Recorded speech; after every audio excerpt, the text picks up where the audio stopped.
What up, my peeps? It's your knucker, Big Rucker, and I'm back at you again with another action figure review, this time courtesy of Hasbro Marvel Legends. We've got the X-Men, the Bonebreaker wave. And finally, at last, and when I say last, I mean last, as in the last figure in this wave for us to go over, for us to review. We're talking about Alex Summers, Marvel's Havoc.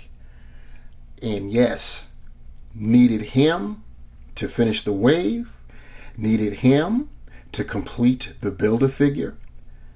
Bonebreaker himself, which we've been stuck on.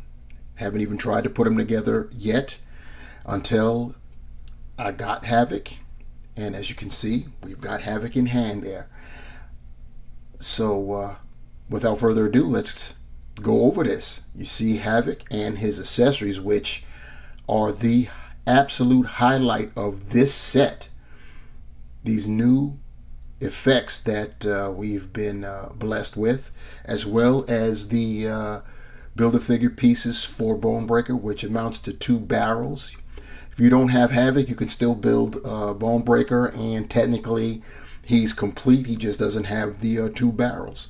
So there is that. Anyway, turning to the side there, which is repeated on the other side, you have some nice artwork of Havoc doing his thing. Then on the back, we've got that same artwork, only more spread out, more impressive. Below, we've got the Build-A-Figure Bonebreaker on our left, as well as the 7 figures required.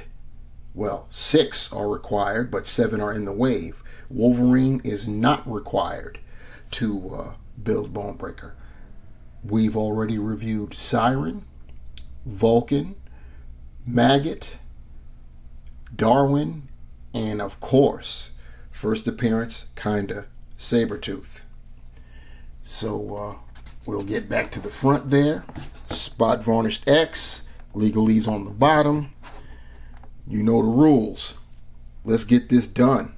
Going over the accessories, we're going to first go over the last 2 pieces to the Bonebreaker puzzle, as it were, meaning the 2 barrels. You see they're in a silver molded there, and they appear to be interchangeable, so it doesn't matter which side you put them on. See the details there, it's got the same dents and things of that nature. So finally, we've got the last pieces of the puzzle to build Bonebreaker, and yes indeed, he is up next. As far as Havoc's accessories, this most welcome, and that is his energy effects. Hasbro actually gave us something other than those standard bubble effects that we've been getting for I don't know, 50 or so years. But no, we've got some special effects here for Havoc, and what's great is they're not identical. They're both different. You can see they're both different, so that's cool. Gotta love that. But we're not done. We are not done. The effects hits keep on coming with this large effect piece, which, as you can see, it has a peg there. It fits into Havoc's back, and when we get him set up, this is going to look impressive. So here we have Alex Summers, aka Havoc, on our rotating base. And before we even talk about any kind of first glances, what we're going to talk about is I need you guys to like, to share, and most definitely subscribe to the channel. I'm trying to get 500 subs by the end of July, and I am way off. I need you guys' juice. Help a brother out, and definitely go on and do that. In fact, I'm going to give you a second to do that as we look at Alex just go round and round and round and round and round and round and round and round and round and round and round and round and round and round and round. Did you hit that button yet? Round and round. I'm assuming you did, so we will proceed with the review. So here we have Havoc on our rotating base, and a 360-degree view visual of the figure. And first glance, it's classic Havoc, so obviously he's going to be just all black The only colors we get is his emblem on his chest, and I do believe that that is a decal. Looks too fine to be painted. And of course, we've got the head, the crown, the headgear, if you will, molded in a flat gray with a red jewel at the center of his forehead. And that's all the paint apps we get. He's on the Sunfire buck, and which is a pretty good buck. Definitely hasn't been out that long. A lot of people want to act like it's been out for forever. It's a good buck. It comes with the butterfly joints, which is always a welcome addition for your action figures. But let's get a close-up view of Havoc off of the rotating base. Getting a close-up view of Havoc. Once again, you can see he's got the red jewel at the center of his headgear there, his crown, if you will, and the crown itself molded in just a flat gray. As far as the face itself behind the mask, this looks very good. That print technology is just it really is awesome. How lifelike it's made these comic / cartoon based figures look just as well, just as good as most of the MCU photoreal tech based head sculpts that we've seen. Very nice portrait there. He's got the nice blue eyes there. He's a natural blonde, so you can see that reflected in his eyebrows. So that's pretty cool. And his paint tone is decent. As far as the rest, we won't have to go too much because he's just basically black. The emblem is, you see, it's the perimeters in a teal style color blue, as well as the rings over white. So you see that, and then that's really basically it. The rest of the figure is just you know, it's just black. That's all it is. So yeah, without further ado, we'll go over the articulation. His head is on a ball hinge, so he can look up way high, which is great. Look down just as well. You can rotate 360, and you get the slightest bit of attitude tilt over there. As far as his arms are concerned, he can do a 90. He's got the butterfly joint. He could do a 360 at his shoulders. He's got he's got a rotating bicep and double jointed elbows pinned. This is the Sunfire buck, so it's been a minute, so you're not going to get the pinless. He's got wrist horizontal hinge and swivel.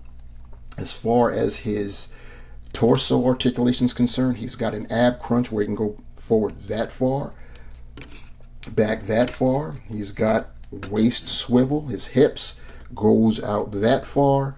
He can get his legs beyond 90 and slightly back some. He's got a thigh rotation. He's got double jointed knees, and I have a scuff of some kind on the inside of my knee, which won't be shown. Oh, yeah, it's still shown. It's right there on the cap. That's not good. Not good at all. But continuing, he's got a cut at the calf. He can point his toe that far forward, that far up. He does have ankle pivot, and of course, you know what it is, holes, peg holes at the bottom of his feet. Now for a quick demo on how to install Havoc's effects. In this instance, we're talking about the effects going in his back. So we of course have the large effect piece, and as you can see, we have a peg there. All you have to do is find the hole that's in Havoc's back, line it up with the peg, and push. Goes in flush, and then of course you have the effect piece. As we zoom out a little bit so we can see it a little bit better. And the great thing about this effect being circular, you can rotate it any kind of way you want, so that way he never looks like he's blasting the same way twice. So that's cool. And here's Alex equipped with his effects that also go around his wrists. Of course, you have to remove his hands and then place the effects, and then of course, reinsert the hands at the wrist to achieve this effect. But that looks banging right here. This is great. This is a great accessory or set of accessories for Havoc. There's one caveat though, and that the very nature of Havoc, it's in the name. He should have had another head sculpt with him screaming, cry Havoc, you know what I'm saying? But I digress. It is what it is. And now we're just going to compare our Havoc, our Bonebreaker Havoc, with the other two iterations of our guy. We have got, on our right, we've got Havoc in his X Factor uniform from the X Factor 2-pack that he shared with Polaris. And then on our left we have Havoc in his more modern attire. You can see the similarities with the headband. It's more form-fitting to the head. He's still sporting the red, the crimson jewel in the center, and he's got his own an emblem which is blue with back rings on it, and sporting some silver highlights on his boots and his belt as well, and his gloves. So as you also can see that no bubble effects here. I'm blazing the third party. I tell you guys, when in doubt, third party out for sure. Definitely makes a difference. And we had to put Alex next to his brother. We have got Scott Summers from the Love Triangle 3-pack, him sporting the jacket there. And finally, new addition to the family, we've got the youngest brother, Gabriel Summers, aka Vulcan, which is Havoc's wave mate. So yeah, we've got all three Summers brothers. What would be cool is if we got something like a Starjammers box set, so we could get Corsair. Then we'd have the Pop, we'd have the father and the three sons. But it's probably wishful thinking. One last comparison.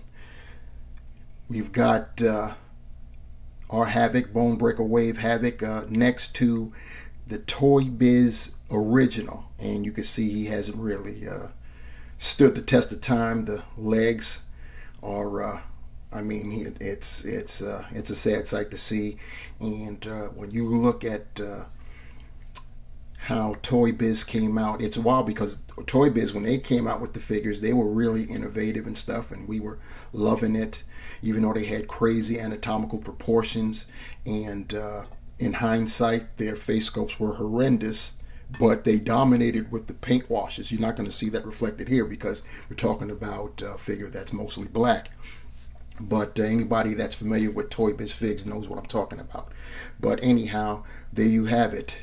Toy Biz Havoc, Marvel Legends, Hasbro Havoc, Marvel Legends. So to sum it all up, the Marvel Legends X-Men Bonebreaker Wave Havoc. This is a definite welcome upgrade to the previous Toy Biz, and of Havoc in his classic costume for sure. We finally got a Havoc that's not on the Bucky Cap mold, and that's definitely welcome as well, especially the feet part, because I could tell you when I was setting up the other two Havocs as well as Cyclops, it was no party with those small feet. And yeah, so that's great. But I mean, the rest of the benefits of this mold is apparent too, with the butterfly joints and everything else, and it just looks a little bit more filled in than the Bucky Cap mold. The effects are definitely the highlight of this set. It's great, and If you have checked out X-Many87, go check him out. He applied the hand effects to Magneto, and that just looks great too on him, considering Magneto's power set. These effects could also pass for like waves of magnetism, so that works good too. So having thought about that, I might just, it sounds crazy, especially at these modern accelerated prices, but I may just cop another Havoc just so I can have effects for Magneto. Unfortunately, at least the Age of Apocalypse Magneto doesn't have a hole in his back for the rear effects. Not that I think that that would look good on Magneto, since he just generates normally from his hands or just gestures, and things happen and you don't even see anything except for the result of his gestures. But anyhow, this figure is definitely worth the wait for the upgrade. The effects alone make it worth it. If I didn't mention it before, I did measure him. He comes in at 6¼ inches and a little over 6½ to the top of his crest, his headgear. So yeah, that's it for our guy Havoc. Next up, Bonebreaker at last. I'm looking forward to that one, and we'll see the entire wave together for the first time. All together for the first time, I should say, since I have been showing them with the rest of their wave mates after I completed a review, just because I didn't have Havoc, so had to do something about that. Anyhow, that's going down next, so look forward to that. If you want to see that and you want to be notified when that happens, hit that bell. But also, before you hit the bell to be notified, I need you to like the video, share this with others so they can see it, and of course, once again, subscribe. I'm trying to get to that 500 by the end of July, and I need you guys' help for me to achieve that. Yeah, so leave comments below also what you think of the figure, what you think of the review, what do you want to see, questions, comments, concerns. Let a brother know. Until the next time, my peeps, remember, the hunt continues, and I'm out. Peace.